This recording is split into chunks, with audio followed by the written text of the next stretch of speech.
The candles in the great hall had burned low by the time Nellie finished dressing. She stood before the cracked mirror in her small chamber, the one at the far end of the east wing, the one no servant bothered to clean, and looked at herself for a long moment. The gown was deep green, the color of pine forest after rain. She had chosen it herself, paid for it with the coins she had saved over 6 months of quietly managing the palace household accounts. Nobody had asked her to manage those accounts. She had simply begun doing it, because nobody else was, and because order comforted her in a life that had very little of it. She smoothed the fabric over her hips and breathed. Tonight was the midwinter gathering, the single most important ceremonial night in the Alpha King's calendar. Every allied pack would send their highest-ranking wolves, alphas, betas, war commanders, elder wolves who carried the memory of ancient covenants in their bones. They would feast in the great hall, renew their oaths, and witness the king preside over his court, and his queen would stand beside him. That was the tradition. That was what 3 years of marriage entitled her to. Nellie was 24 years old. She had been brought to the palace at 21, chosen not for her bloodline, which was modest, a minor pack from the northern ridge, but because the treaty between her father's pack and King Valen's territory had required a symbolic union. She had understood that from the beginning. She was not naive. She had walked into this marriage with open eyes and a quiet heart, prepared to build something real from something arranged. She had tried. She had learned every protocol, every rank distinction, every seating hierarchy and ceremonial gesture. She had memorized the names of visiting alphas, their pack histories, their alliances and grudges. She had hosted delegations when Valen was away on campaign. She had managed the household with quiet efficiency, resolved disputes among the palace staff, kept records that saved the treasury from 3 separate accounting errors in a single year. She had done all of it without being asked. And Valen, tall, cold, impossibly composed Valen, with his dark eyes and his heavy silver crown, and his voice that could silence an entire room without rising above a murmur, had looked through her for 3 years as though she were part of the furniture. Not cruelly. That was the part that confused her most. He was never cruel to her. He was simply absent, present in body and utterly elsewhere in spirit. He acknowledged her existence the way one acknowledges a well-placed chair, useful, appropriate, occasionally noticed. She had stopped hoping for warmth in the first year. She had stopped hoping for conversation in the second. By the 3rd year, she had simply built a life inside the silence, and she had made it as dignified as she could. She pinned the small silver brooch at her collarbone. A wolf's head, delicate, old craft, a gift from her mother before she left the northern ridge, and turned away from the mirror. The great hall smelled of burning cedar and roasted meat, and the mingled scents of a dozen packs. Nellie entered through the side passage, as she always did, smoothing her expression into something pleasant and unreadable. The long tables were full. Fire roared in the stone hearths on either side of the hall. Banners hung from the rafters. The black wolf of Valen's royal line flanked by the crests of his 7 allied packs. She found her place at the high table and stood behind her chair, waiting. Valen arrived exactly when he always did, precisely on time, never a moment early, as though the world were simply expected to hold its breath until he appeared. He walked in from the northern door with his council flanking him, dressed in black and silver, the crown sitting on his dark hair with the casual authority of something that had always been there. Several of the visiting alphas straightened instinctively as he entered. 2 of the elder wolves bowed their heads. He took his seat at the head of the table. He did not look at Nellie. She sat down. She unfolded her napkin. She smiled at the beta commander to her left, who was kind enough to ask about the winter preparations, and she answered him with genuine warmth, because she liked him and because conversation kept her hands from going still in her lap. The feast progressed. Speeches were made. Oaths were renewed. Valen presided over all of it with the measured gravity that she had come to understand was his natural state. Not performance, but genuine weight, the kind that comes from knowing you are responsible for thousands of lives and taking that responsibility seriously. She respected him for it. She had always respected him. Respect was easy. It was everything else that had hollowed her out quietly, over 3 years, like water wearing stone. Then the doors at the far end of the hall opened a second time. Nellie noticed it because of the sound, or rather, the sudden absence of sound. Conversation at the lower tables dropped away in a ripple, pack by pack, until the entire hall had gone quiet in a way that did not happen for visiting alphas or even elder wolves. She looked up from her wine. A woman stood in the doorway. She was perhaps 28, dark-haired, dressed in deep red, carrying herself with the particular ease of someone who has never once doubted that a room would rearrange itself around her arrival. Her scent reached Nellie a moment later. Warm amber and something sharper underneath, like iron and rain. Nellie did not know her, but she knew immediately, from the way the hall had gone silent, from the way the fire seemed to lean toward the door, from the way Valen's hands had stopped moving on the table. She knew. She turned to look at him. For the first time in 3 years, Alpha King Valen looked genuinely shaken. It passed in less than a second. His composure returned like a mask clicking into place. But Nellie had been watching him carefully for 3 years. It was what you did when a person was your whole world, and entirely indifferent to you. And she had learned to read the smallest things. The stillness of his shoulders, the barely perceptible tightening of his jaw. He recognized this woman, more than recognized. The woman walked the length of the hall without being announced, which meant someone had let her through, which meant someone had known she was coming. She stopped a few feet from the high table and inclined her head toward Valen with an intimacy that had no business being in a formal ceremony. "My king," she said. Her voice was low and warm. "It has been a long time." And Valen, who never showed anything, who had looked through Nellie for 3 years as though she did not exist, said her name. Seraphine. Quietly, almost carefully. The way a man says a name he has not allowed himself to say in a long time. Nellie set down her wineglass. Her hands were perfectly steady. She was proud of that later. She pressed her palms flat against the table for just a moment, feeling the cool stone beneath the linen, grounding herself. And then she folded them in her lap and sat very still and listened to the hall begin to breathe again around her. Nobody looked at her. That was the worst of it. Not that they stared, but that nobody looked at her at all. As though she had already become invisible, as though her 3 years of quiet work and quiet waiting had been erased in the 10 seconds it had taken Valen to say another woman's name. She thought about the green dress, the 6 months of saved coins, the silver brooch her mother had given her. She thought about 3 years of managing accounts no one asked her to manage, hosting delegations no one thanked her for, learning the names of every allied wolf because she had believed, quietly, stubbornly, that this place could become hers if she was patient enough, and capable enough, and good enough. She looked at Valen. He was still looking at Seraphine. Nellie breathed in slowly.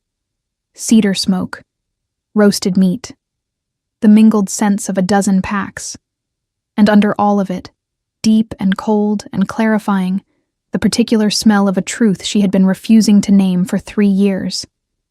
She made her decision between one breath and the next. Not loudly. Not with tears or accusations or the kind of scene that would give the gathered alphas something to talk about for years. She simply made it, clean and complete and entirely hers. She would file for dissolution of the bond before the week was out. She unfolded her napkin, placed it beside her plate, and stood. Word count, 1, 512, I fell short of the 802, 0 word target. Let me complete block 1 properly before asking your authorization for block 2. She walked out of the great hall through the side passage, the same way she had come in. The corridor was dark and cool. Torches burned at long intervals, casting more shadow than light. Her footsteps were quiet on the old stone. She had learned, in 3 years, to move through this palace without drawing attention, and that skill served her now in a way she had not anticipated. She reached the east wing staircase and stopped. Below her, through the thick walls, she could hear the hall resuming its noise. Laughter, voices, the scrape of benches. Life continuing without her, effortlessly, as it always had. She pressed her hand against the stone wall and stood there for a moment. She was not going to weep.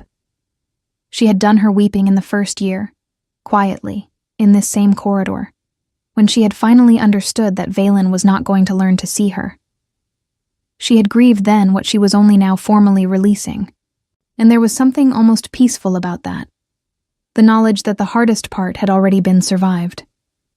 What she felt now was not devastation. It was clarity. She thought about what her life had been before the palace. A small stone house on the northern ridge, cold winters, her father's pack gathered around a single fire. Not wealthy, not powerful, but hers. She had belonged to that place in the way that mattered, known, seen, part of the texture of daily life. She had given that up for a green dress and an empty chair at a high table. She pushed off the wall and climbed the stairs. Her chamber was exactly as she had left it, the cracked mirror, the single candle burning on the writing table, the thin blanket on the narrow bed that had always seemed too small for the wife of a king. She sat down at the table and pulled out a sheet of parchment. Her handwriting was precise and clear, the product of years of managing accounts and correspondence that no one had asked for and everyone had quietly relied upon. She began to write. She did not write with anger. She wrote with the same careful precision she brought to everything, factual, complete, leaving no room for misinterpretation. The dissolution of a mate bond, under pack law, required a formal declaration witnessed by at least 2 wolves of beta rank or higher. She knew this because she had made it her business 3 years ago to learn every piece of pack law that governed her new life. She had hoped never to need this particular piece. She finished the letter, folded it, and set it beside the candle. Then she sat very still in the quiet of her small chamber, in her green dress, with her mother's silver brooch at her collarbone, and she let herself feel the full weight of it. Not the betrayal, not the humiliation, but the loss of the thing she had genuinely believed in, the possibility of building something real. The version of Valen she had sometimes glimpsed in unguarded moments, focused, capable, carrying his burdens with a seriousness that she had mistaken, perhaps, for the kind of depth that could eventually turn toward her. It had never turned toward her, and now she knew why. Outside, the winter wind moved through the pine forests on the ridge above the palace. She could smell it through the stone walls, cold and clean, and carrying the faint resin scent of old trees. It smelled like the northern ridge. It smelled like before. Nellie straightened her back, smoothed the green dress one last time, and blew out the candle. Tomorrow she would begin. She did not sleep. Not because she was weeping. She had already made her peace with that, or enough of it to get through the night.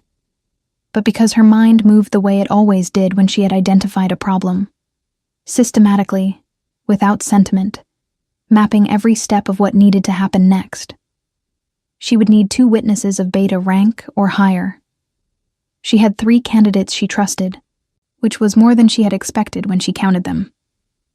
There was Doran, the household beta, who had worked alongside her for 2 years and respected her in the quiet, practical way of people who judge others by their work.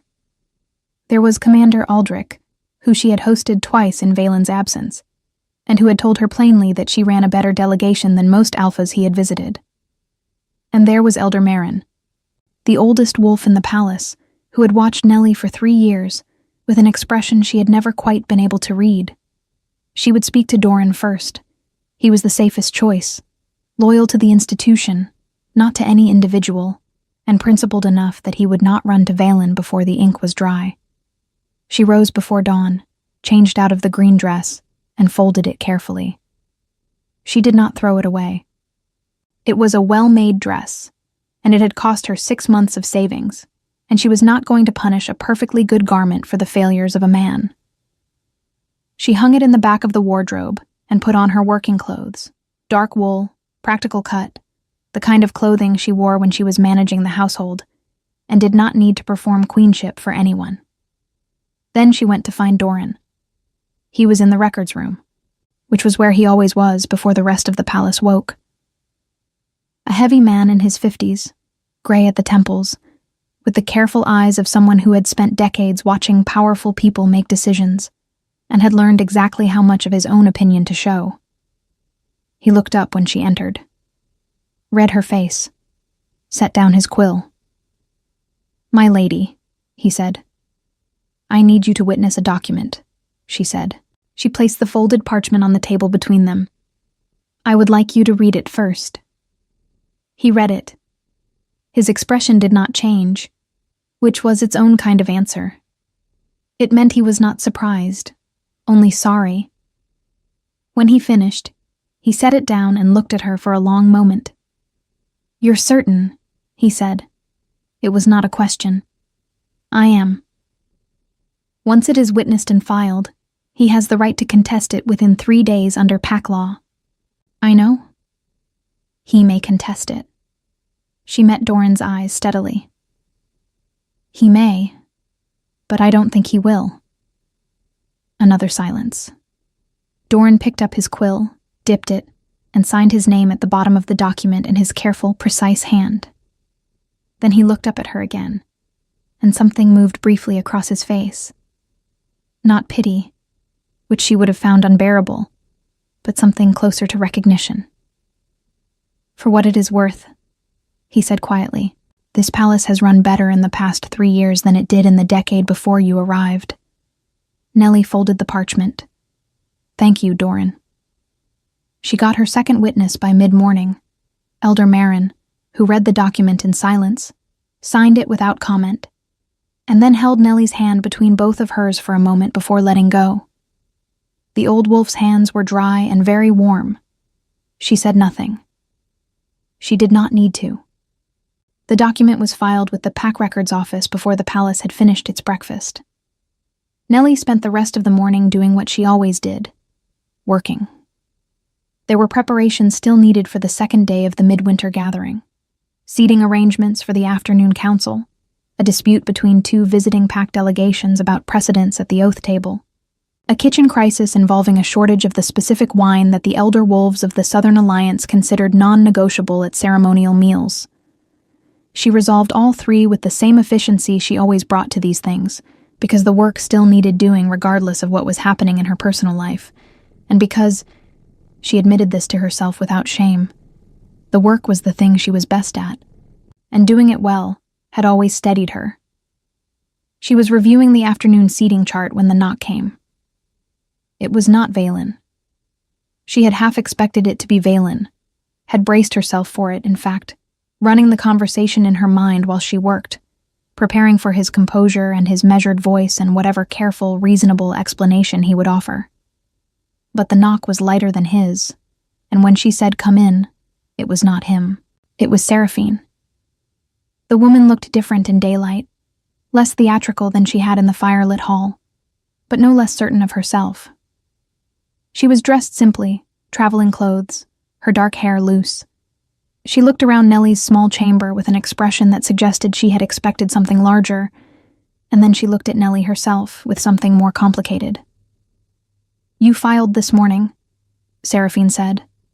Not accusatory, more like someone confirming a fact they had already suspected. "I did." That was fast. "I had been thinking about it for some time," Nellie said. "Your arrival was clarifying, not causal." Seraphine was quiet for a moment. She moved to the window and looked out at the ridge, the pine trees dark against the winter sky. "I didn't come back to destroy your marriage," she said. "I know." Nellie set down the seating chart. "You came back because something changed, and you wanted to see if what you left was still here. That's a human thing to do. I don't hold it against you." The woman turned from the window and looked at her with an expression that Nellie couldn't fully interpret, surprise, and something edged with discomfort. "You're not what I expected," she said. What did you expect? Anger, accusations. A pause. Tears, perhaps. I had those, Nellie said simply. A couple of years ago, you missed them. Seraphine looked at her for another long moment. Then she said quietly, He's a good man. He's also a fool. Those two things are not mutually exclusive, Nellie agreed. The woman left without saying anything more. Nellie watched her go, and then returned to the seating chart. Because the afternoon council was in 3 hours, and the Southern Alliance delegation would riot if they were placed behind the Eastern Ridge representatives. And that problem required her attention, whether her marriage was dissolving or not. Valen found her that evening. She had known he would come eventually. The document would have reached him by midday. And he was not the kind of man who avoided difficult things. Whatever his failures as a husband, he was not a coward. She was in the small garden off the east wing, the one nobody used in winter, standing among the bare branch trees, with her hands wrapped around a clay cup of something warm from the kitchen. The sky above the ridge had gone the deep blue of early winter nightfall, and the first stars were appearing over the pine line. She heard him before she saw him. Not his footsteps, which were quiet, but his scent, that particular combination of wood smoke and cold air, and something darker underneath, that she had learned to recognize in 3 years of sharing a palace, if not a life. He stopped a few feet away. Nellie, he said.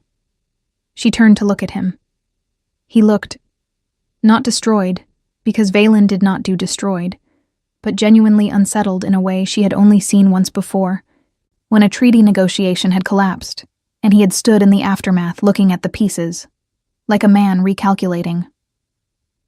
The filing has been received, she said. You have 3 days to contest under pack law. I know the law. Then you know what comes next. He was quiet. He looked at her, actually looked at her, in the way that he almost never had, with his full attention rather than the distracted periphery she had been given for 3 years. And she felt the particular cruelty of that he would finally see her now, when it was too late, because loss had a way of clarifying value that presence never seemed to manage. You could have come to me, he said at last. We could have spoken. I tried to speak to you, she said, without heat. For 3 years, you were elsewhere. He had no answer to that. She watched him absorb it, the fairness of it, which was worse than an accusation, because it was simply true. Seraphine's return doesn't change, he began. I know it doesn't change anything for you, Nellie said. That's rather the point. Nothing ever changed anything for you. I was always the same distance away, and I spent 3 years learning your court and your protocols and your household and your alliances, and I was good at all of it, and you never once looked up from whatever was keeping your attention elsewhere to notice. She said it quietly, without cruelty, as a statement of fact. I'm not angry, Valen.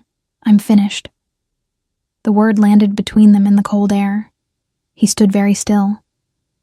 I would like, she said carefully, to remain in the palace through the end of the midwinter gathering, because there is work that needs finishing and abandoning it midway would cause problems for the delegations that have nothing to do with us. After that, I'll return to the Northern Ridge. He looked like a man who wanted to say a great many things and could not locate the right one. You don't have to go to the Ridge, he said finally. This palace is yours, she said. It was always yours.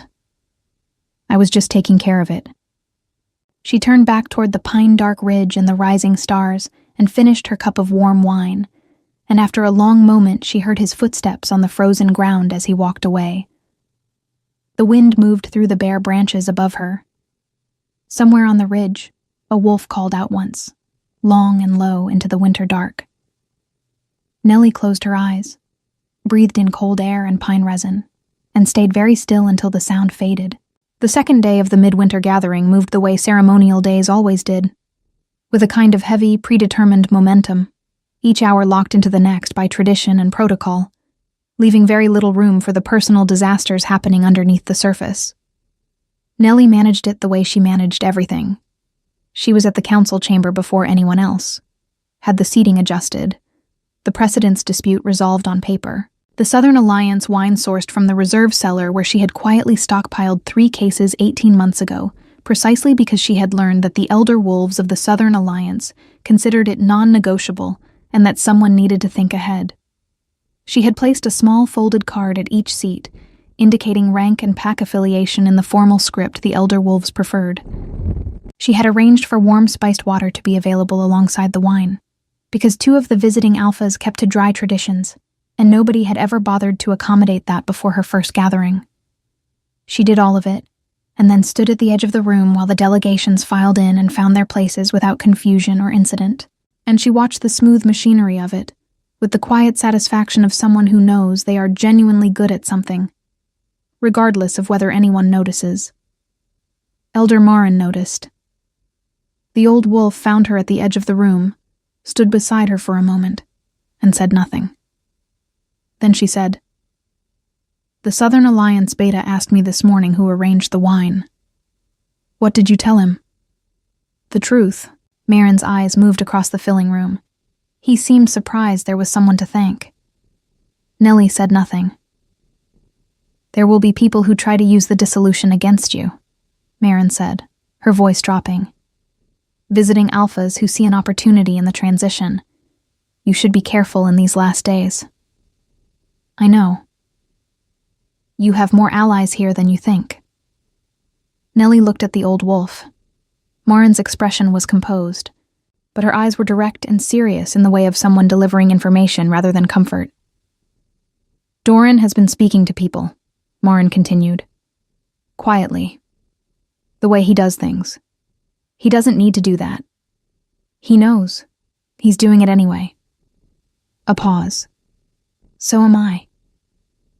Nellie felt something tighten briefly in her chest. Not grief, but something adjacent to it. The specific ache of discovering you are cared for at the moment you are leaving. She pressed it down and kept her face composed and said simply, "Thank you, Elder." Morin patted her hand once and moved into the room to take her seat. The trouble came in the afternoon, as trouble usually did when it involved powerful men with too much wine and too much certainty about the appropriate order of the world. His name was Crest, Alpha of the Ironwood Pack, a broad-shouldered wolf in his late 30s, with the particular swagger of a man who had never once been told that his instincts were wrong. He had arrived the previous evening with a delegation of 6, and had spent most of the gathering watching Nellie with an expression she had catalogued immediately and filed under. Problem. Handle carefully. He found her in the corridor outside the council chamber during the afternoon recess. "I heard an interesting thing this morning," he said, falling into step beside her with the ease of a man who assumes his company is always welcome. "About a filing. Pack records are not private," she said pleasantly. "Anyone may review them." 3 years, he said. "That's a short marriage for a queen." "Former queen," she corrected. "In 3 days, formally. Currently just a wolf managing the end of a gathering." He smiled. It was not a kind smile. A wolf without a pack after 3 days. She stopped walking and turned to face him, because she had found over the years that men like Crest became bolder when you kept moving, as though forward motion implied retreat. Standing still changed the geometry of the thing. "I have a pack," she said. "I was born to a pack on the northern ridge, and I will return to them. I am without a mate bond in 3 days. Those are different things." He looked at her with the appraising attention of someone calculating rather than conversing. "The Northern Ridge Pack is minor. No territory worth speaking of. No alliance value." He tilted his head. "Ironwood, on the other hand. I'm going to stop you there," she said. He raised an eyebrow. "Not because I don't understand what you're offering," she said, "but because the answer is no, and you're going to hear it now, rather than after you've committed further to a conversation that I have no interest in continuing." She kept her voice even, without heat. "I'm not available, Alpha Crest. Not to Ironwood, not to anyone. I am ending one arrangement, not shopping for another." Something flickered in his face. Not anger yet, but the precursor to it. The particular expression of a man recalibrating from expected compliance to unexpected resistance. "You're in a delicate position," he said, his voice cooling. "It would be wise." She said no. The voice came from behind her. Nellie turned. Leaning against the corridor wall with his arms crossed and the expression of a man who had been there for some time, was someone she did not recognize. Which was unusual, because she had made it her business to know every significant wolf at this gathering. He was perhaps 30, dark-haired, dressed in the deep charcoal traveling clothes of someone who had ridden hard, and recently, with a silver clasp at his cloak that she recognized after a moment as the mark of the Ashen Crown territory. Northern border. Old bloodline. Extremely powerful and extremely private, which was why she had never met their representative in 3 years of gatherings. He was watching Crest with a particular quality of stillness that Nellie had learned to recognize as more dangerous than movement. "Gareth," he said, his eyes still on Crest. "From the Ashen Crown. If you need a name to attach to the interruption."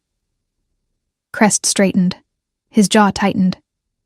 Whatever calculation he was running clearly involved the Ashen Crown's reputation, because after a moment he inclined his head in the shallow, mandatory way and walked back toward the council chamber without another word. Nellie watched him go, and then looked at the wolf called Gareth. "I didn't need assistance," she said. "I know," he said. "You had it handled. I just shortened it." She studied him. He was looking at her with a directness that was different from Crest's appraisal. Less calculation, more plain attention. The way a person looks at something they find genuinely interesting. "You're the Ashen Crown representative," she said. "You haven't attended a gathering in 6 years." He looked slightly surprised. "You know that." "I know every pack's attendance record for the past 4 years," she said. "It's relevant to seating arrangements and precedence protocols. The Ashen Crown sent a junior envoy in year 1 of my tenure, no one in years 2 and 3. She tilted her head. "Why attend this year?" He smiled. It was a different kind of smile from Crest's, quieter, with something genuine behind it. "Unfinished business," he said.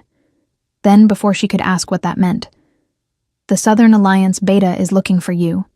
Something about the evening banquet placement." She filed the question away for later and went to find the Beta. She did not see Valen until the evening banquet. He was at the head of the table, as always, presiding over the formal dinner with the same composed authority that had characterized every moment of his public life in 3 years. Seraphine was not at the high table. Whatever was happening between them, Valen was apparently not prepared to formalize it publicly, while the dissolution was still technically pending. Nellie noted this without drawing conclusions from it. It did not change anything. What she noticed more was the shift in the room. In 3 years of gatherings, the visiting wolves had treated her with the polite, slightly distracted courtesy extended to someone who is present but not relevant. Tonight was different. The Southern Alliance Beta had sought her out twice. Elder wolves who had never addressed her directly had nodded with a weight that felt deliberate. Doran had placed her at the high table with a quiet precision that left no room for anyone to seat her elsewhere. She understood what was happening. Marin had said it plainly. There were people who had noticed, and Doran had been speaking quietly. And the machinery of pack opinion was doing what pack opinion always eventually did, recalibrating in the direction of observed reality. They had watched her manage this gathering for 3 years. They were watching her manage her own dissolution with the same steadiness. And wolves, fundamentally, respected competence and composure above almost everything else. It did not make her feel triumphant.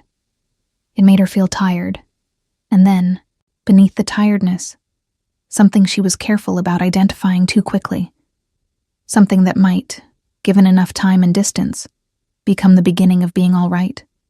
She was cutting through the back corridor after dinner, taking the quiet route as she always did, when she nearly walked into Gareth of the Ashen Crown a second time.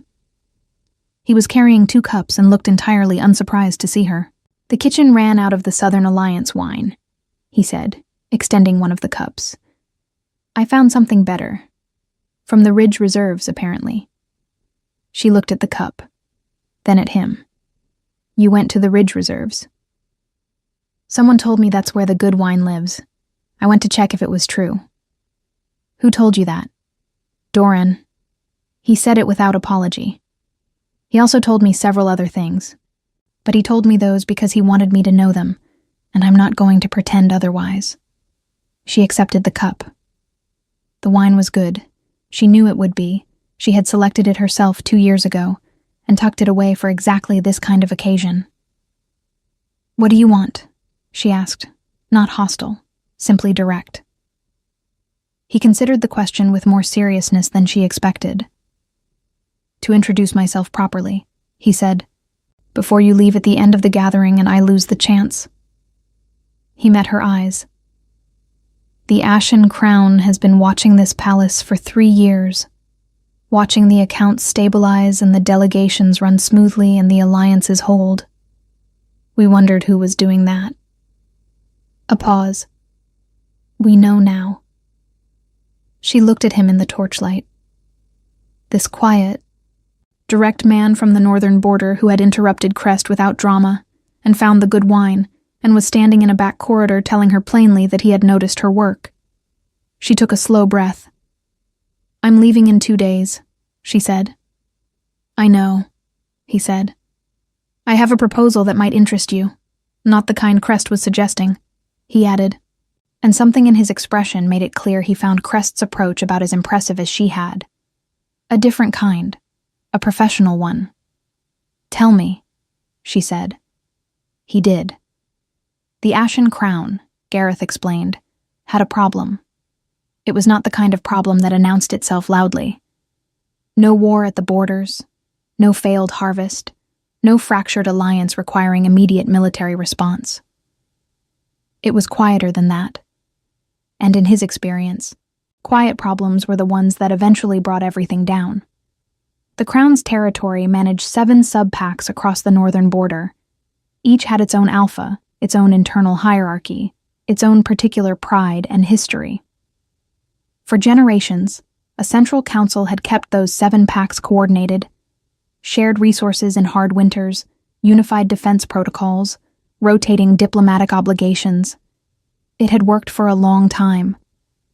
It had stopped working approximately 4 years ago, when the council's senior administrator had died, and nobody had replaced him properly. The person nominally filling the role was competent in a narrow sense, good with numbers, reliable enough, but lacked the particular combination of skills that the position actually required. Diplomatic intelligence, precedence knowledge, the ability to read a room full of territorial alphas and navigate competing priorities without triggering anyone's dominance instincts. We've been losing ground in small ways for 4 years, Gareth said. He was leaning against the corridor wall, speaking with the directness of someone who had decided to simply say the true thing rather than negotiate toward it gradually. Alliance meetings that end without resolution, sub-pack disputes that take months to settle because nobody manages the process well, delegations that leave feeling unheard. He looked at her. 3 years ago you arrived here, and within 18 months the palace ran better than it had in a decade. Doran will tell you that himself. Doran has apparently been very busy, Nellie said. He respects you. People who respect someone will speak about them honestly when the right person asks. Gareth turned his cup in his hands. I'm asking you to consider the administrator position for the Ashen Crown Council. Full authority over interpack coordination, diplomatic scheduling, and resource allocation across all 7 territories. Your own staff. Appropriate compensation. And a place that is yours by merit, not by marriage. The corridor was quiet around them. Somewhere deeper in the palace, the last of the evening banquet was winding down. She could hear the distant diminuendo of voices and music. She looked at him carefully. Why come yourself? The Crown could have sent an envoy. I wanted to see you in person before making the offer. He said it simply. I wanted to know if what Doran described was what I would find. It was. And if it hadn't been? then I would have attended a gathering, drunk adequate wine, and gone home. He almost smiled. But it was. So here we are. She was quiet for a moment. The proposal was real. She could tell that immediately. This was not the kind of offer people made to fill uncomfortable silences or from misguided sympathy. This was a man who had identified a problem, identified a solution, and was presenting it with the clean efficiency of someone who valued her time as well as his own. I need to return to the Northern Ridge first, she said. My family doesn't know what's happened. I need to see them before I make any decisions. Of course. And I would want to visit the Crown's territory before committing. I won't agree to manage something I haven't seen. I expected that. I'll arrange an open visit. No obligations, no ceremony. You see the territory, you meet the council, you form your own opinion. She nodded slowly. Then I'll consider it. He accepted this without pushing, which confirmed her initial reading of him. A man who understood that genuine consideration was worth more than pressured agreement, and that people who felt rushed into decisions made worse ones. There is one other thing, he said, and his tone shifted slightly, still direct, but with a different quality, more careful. I want to be honest with you about something, because I think you are the kind of person who prefers honesty to comfortable omission. She waited. I find you remarkable, he said, not as a professional observation, personally. He met her eyes steadily. I am not saying this to complicate the professional offer, which stands entirely on its own. I'm saying it because I think you've spent 3 years in a place where nobody said the true thing to you directly, and I don't want to begin an association by doing the same. He paused. You don't need to respond to that. I only wanted you to know it. Nellie looked at him for a long moment. She was 24 years old, and she had been invisible for 3 years, in a palace full of wolves who could apparently see her perfectly well once they decided to look. She was 2 days away from the formal dissolution of a bond she had built her life around. She was standing in a back corridor with her mother's silver brooch at her collarbone and a cup of wine she had selected herself from a reserve she had built against future need. She felt, all at once, profoundly tired and profoundly awake at the same time. Thank you for saying it plainly, she said. Thank you for receiving it without complication. She almost smiled. Good night, Gareth. Good night, Nellie.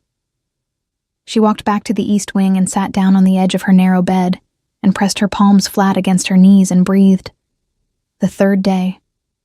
The final day of the gathering was traditionally the shortest, a morning council to confirm the renewed oaths, a midday meal, and then the gradual departure of delegations through the afternoon as packs began the ride home to their own territories.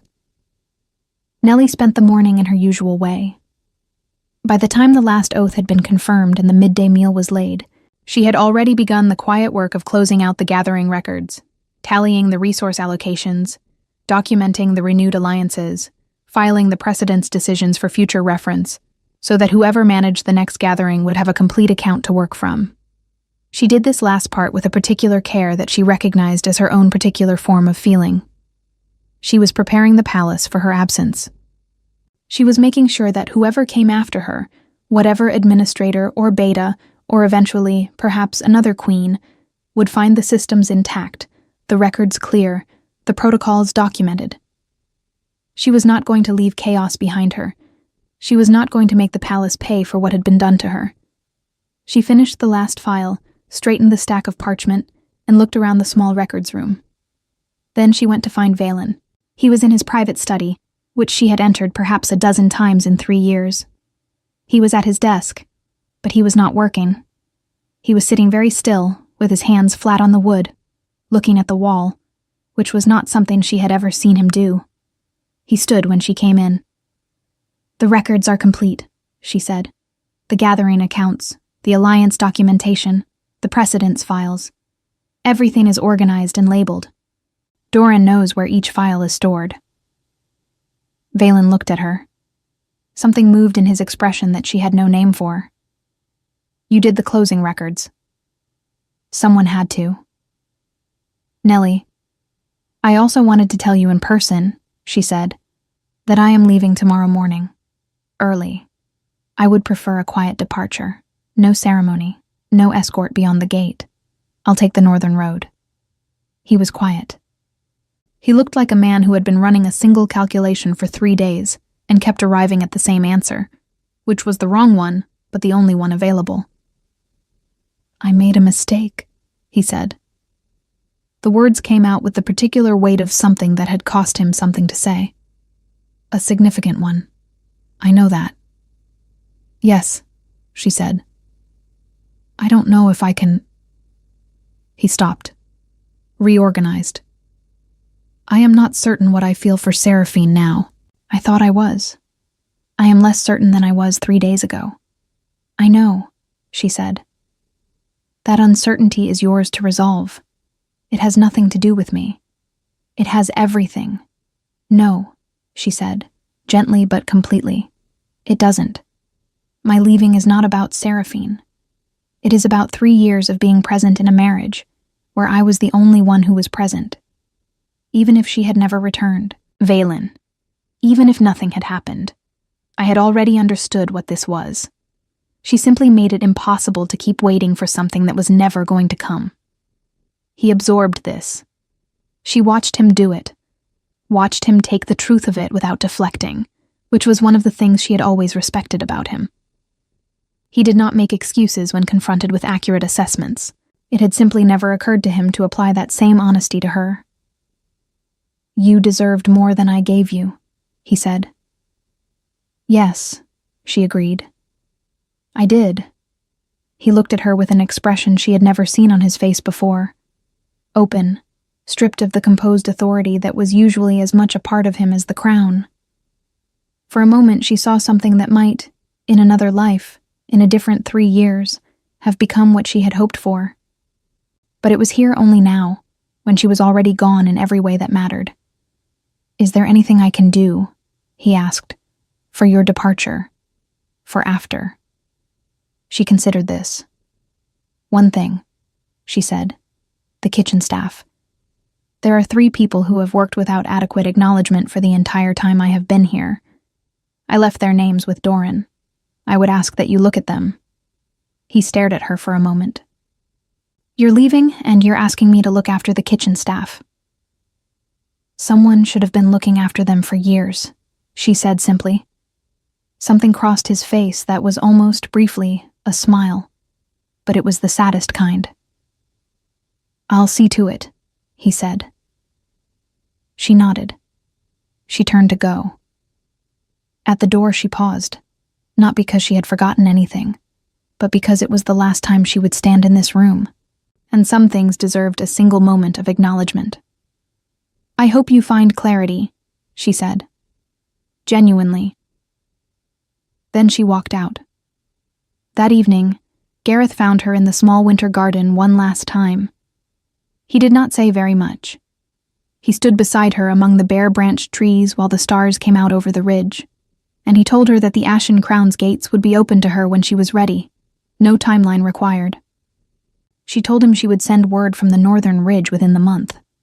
He nodded and looked at the stars, and after a comfortable silence that surprised her with its ease, he said, "The pine forests on the northern border smell like the ones on the ridge. I thought you might want to know that." She looked at him. "Cold and clean," he said. "Old trees." She turned back to the sky and breathed in the winter air and felt, for the first time in longer than she could precisely name, the very early, fragile beginning of something that was not hope exactly, not yet, but was perhaps the ground that hope grew from. The northern ridge in winter was exactly as she had left it. Cold, clean, brutally honest in the way that places are when they have no interest in performing comfort.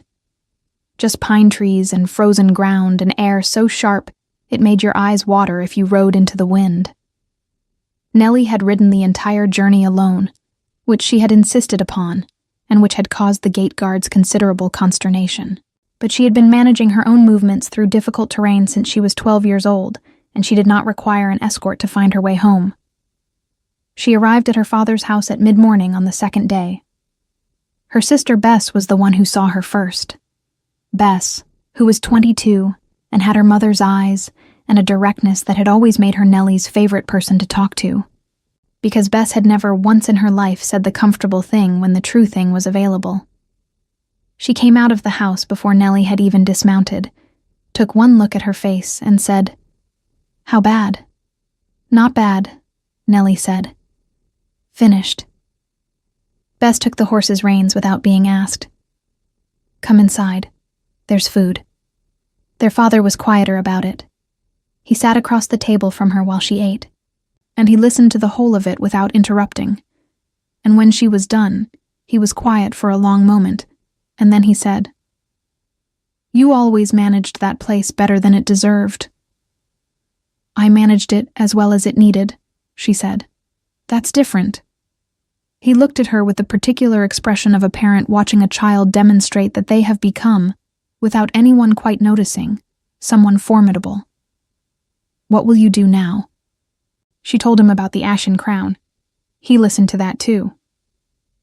When she finished, he asked 3 practical questions, about the territory's stability, about the nature of the council, about the terms of the position, and she answered all 3 in detail because she had been thinking about them for 2 days of riding. When she finished, he nodded slowly. "And the man who made the offer?" he asked. She looked at her father.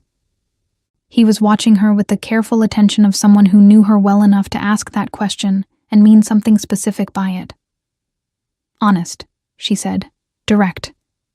He told me plainly what he wanted professionally, and plainly what he felt personally, and he did not confuse the two or use one to pressure me toward the other." Her father was quiet.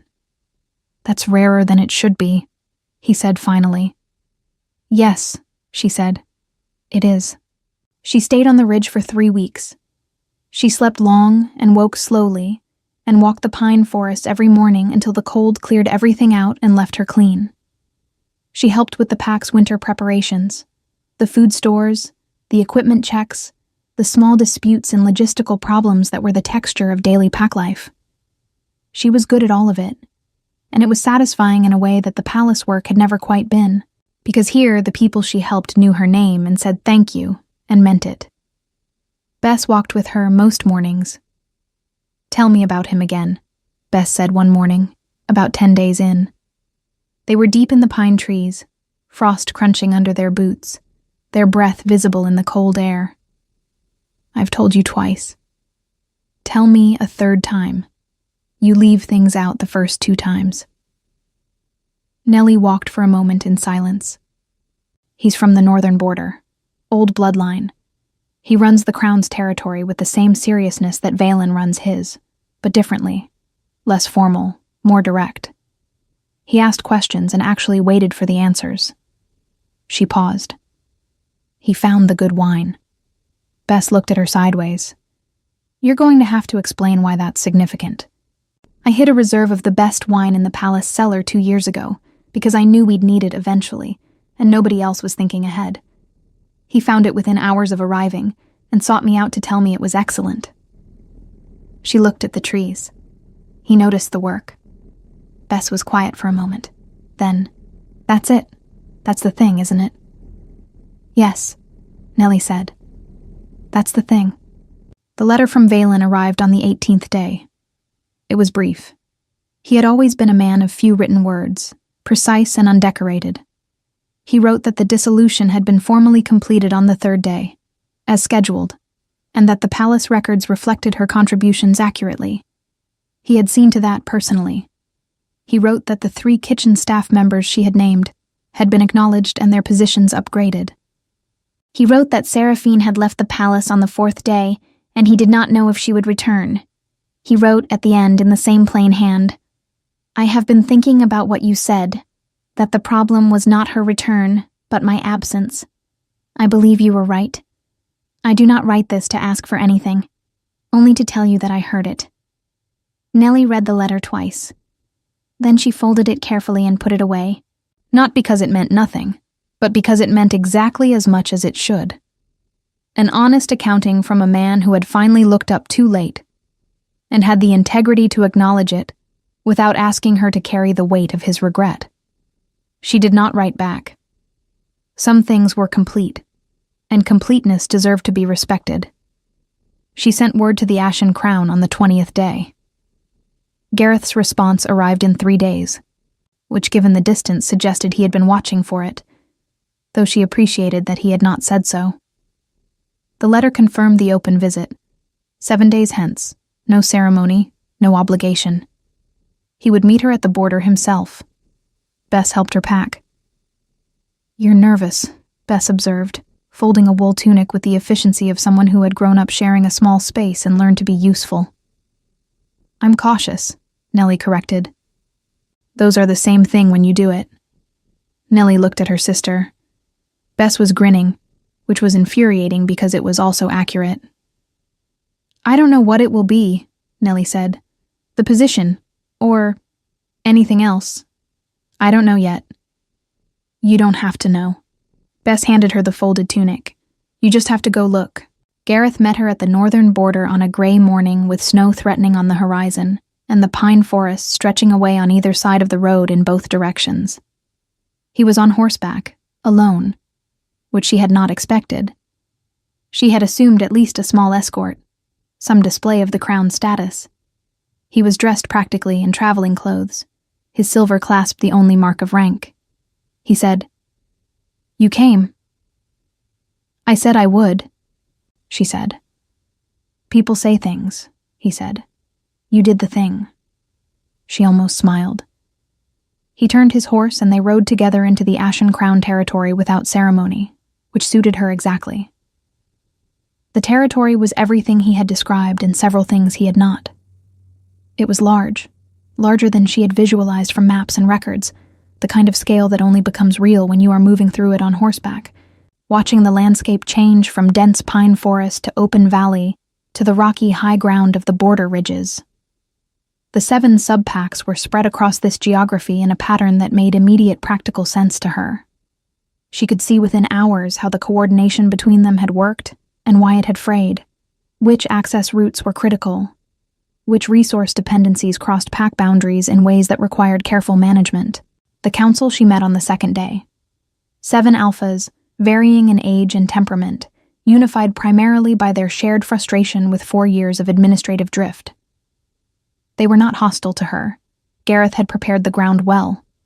But they were watchful, the way experienced wolves are watchful of anyone new until proven otherwise. She asked more questions than she answered, which she could see surprised some of them. By the end of the meeting, the eldest council member, a gray-haired female alpha named Rowena, said, "You know pack law." "Comprehensively," Nellie confirmed. "You've managed diplomatic gatherings. 3 midwinter gatherings, and 11 smaller delegation visits." Rowena looked at her steadily. "Why did you leave the palace?" The room was very quiet. "Because I was good at my work and invisible as a person," Nellie said, "and I decided I deserved both." Rowena was quiet for a moment. Then she nodded once, with the weight of someone who has heard an honest answer and respects it accordingly. She took the position. She sent word to her father on the 5th day of the visit, before the formal offer was even made, because she already knew. The territory needed exactly what she was good at, and she was good at it in ways that had nothing to do with who she was married to or what pack she had been born into. She was good at it because she had worked at it for years, quietly, without recognition. And that work was hers now, fully and permanently, regardless of anything else. The formal agreement was signed on the 7th day. Gareth witnessed it alongside Rowena, and when the ink was dry, he looked at Nellie across the table with an expression she had learned, in 7 days, to read with some accuracy. It was the expression he wore when something had gone exactly as it should, and he was allowing himself to be pleased about it. "Welcome to the Ashen Crown," he said. "Thank you," she said. "I have a list of immediate priorities for the council coordination structure." He laughed, a real laugh, unguarded, the kind that changed a person's face entirely. "Of course you do." "Would you like to hear them now or after dinner?" "After dinner," he said. "We have time." The months that followed were the fullest of her life. The work was hard and real, and required everything she had. The diplomatic intelligence, the precedence knowledge, the ability to sit in a room full of territorial alphas and navigate competing priorities without triggering anyone into a dominant spiral. She made mistakes in the first months, because every new system has its particular logic, and it takes time to learn it, and she absorbed each mistake as information and adjusted and moved forward. The council learned her quickly. Rowena became something between a mentor and an ally. The 7 sub-pack alphas, one by one, came to understand that she was not a representative of any particular interest, but of the coherence of the whole, and that this made her useful to each of them in ways that transcended faction. She built her staff carefully. 3 people, selected for their particular skills and their willingness to be corrected, which she had found to be the most reliable indicator of long-term usefulness. She was seen. That was the simplest way to put it. The work she did was acknowledged by the people it served, not because she demanded it, but because the Crown's territory functioned measurably better, and people who are paying attention notice when things function better. With Gareth, things moved slowly, and then suddenly, the way certain things do. Slowly, because she was careful and he was patient, and both of them had enough clarity about what they wanted to not need to rush toward it. Suddenly, because one evening in late spring, sitting on the steps outside the council hall with the last of the day's light on the pine forests, and a silence between them that had long since become completely comfortable, he reached over and took her hand without preamble, and she let him, and that was that. He was direct with her always. He told her difficult things plainly when they needed to be said. He asked questions and waited for the answers. He noticed the work, not just as professional observation, but as the expression of who she was, and he found that person genuinely worth his attention. She found, slowly, that she believed him. That was the part she had not expected. Not the fact of being loved, but the discovery that she could receive it without suspicion. That she could let someone close enough to see her completely and trust that what they found there would be enough. 3 years of invisibility had convinced her, more deeply than she had realized, that she was somehow insufficient. That the right person, looking hard enough, would eventually find the lack. Gareth looked. He did not find a lack. Valen remarried 2 years later, not Seraphine who had left and not returned, but a wolf from the Eastern Territory, a match of alliance and mutual respect that the court received as sensible and stable. Doran wrote to Nellie with the news, in his careful hand, adding at the end that the palace accounts remained in excellent order, and that the kitchen staff she had named were thriving. She wrote back to congratulate him, Doran, not Valen, and to say that she was well. She was genuinely well. On the morning of her 27th birthday, Nellie stood at the edge of the pine forest above the Ashen Crown's main hall and looked out at the territory spreading away below her. The valleys, the sub-pack settlements, the roads she had ridden 100 times now, the geography of a place that was hers in the way that actually mattered. Gareth came to stand beside her. He did not say anything for a moment. He had learned, and she had learned about him, that silence between them was never empty. Then he said, "Happy birthday." "Thank you." A pause. The wind moved through the pines, clean and cold and carrying the smell of old trees. "I have something for you," he said. He held out a small object, a folded piece of parchment, official in its weight. She opened it. It was a formal land grant, a parcel on the northern border, between Crown territory and the Ridge. The deed was in her name, hers alone, irrevocably, regardless of anything else. "It borders the Ridge," he said, "so you can always get home quickly, and it borders the Crown." He paused. "So, home can be more than one place." She looked at the parchment for a long moment. She thought about a green dress and 6 months of saved coins, about 3 years of managing accounts no one asked for and learning names no one thought she needed to know, about a corridor in the East Wing where she had done her weeping, quietly, alone, and come out the other side with her spine intact. About a wolf who had finally looked at her at the exact moment it was too late. About a different wolf who had been paying attention all along. She folded the parchment carefully and held it against her chest and looked out at the territory below. Her work, her place, her life, fully and finally and irrevocably hers. "Thank you," she said. Gareth took her hand. The pines moved in the cold wind. And that was enough. That was everything. Nellie remained administrator of the Ashen Crown Council for the rest of her working life, and the 7 subpacks held their alliance without fracture for decades under her coordination.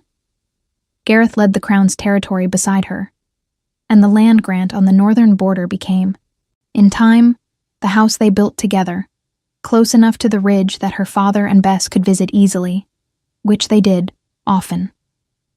Elder Marin attended their union ceremony and said afterward that it was the least surprising thing she had witnessed in 40 years of watching people. Doran retired from the palace 3 years later and sent Nellie a letter that she kept. Valen ruled his territory with steady competence for many years, and if he ever thought about the woman who had managed his palace for 3 years without being seen, he kept that thought to himself, as was his nature. Crest of the Ironwood pack was never given a seat at any table that Nellie arranged, which was most of them.